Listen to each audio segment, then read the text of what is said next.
আমরা আমাদের দৈনন্দিন জীবনে চলতে ফিরতে গিয়ে কিছু বাক্য ব্যবহার করি। বাক্যগুলো এমন হয়ে থাকে যে আমরা বলতে চাই আমার অমুকটা করা প্রয়োজন, তার সেটা করা প্রয়োজন, মানে কারো কোনো কিছু প্রয়োজন, কিছু করার প্রয়োজন, এরকম বোঝালে আমরা ইংরেজিতে কিভাবে বাক্য তৈরি করব তা আজকে দেখানো হচ্ছে।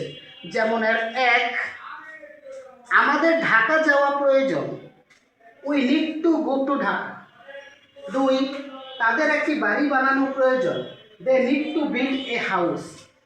তিন, আমাদের অধিক গাছ লাগানো প্রয়োজন, we need to plant trees more and more. চার, রানার বিদেশ যাওয়া প্রয়োজন, Rana needs to go abroad. Third person subject থাকে, ভার্বের সাথে এস বাই এস দিতে হবে।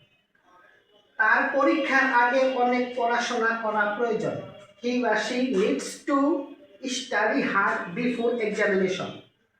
আমাদের ইংরেজি শিক্ষার প্রয়োজন, we need to learn English.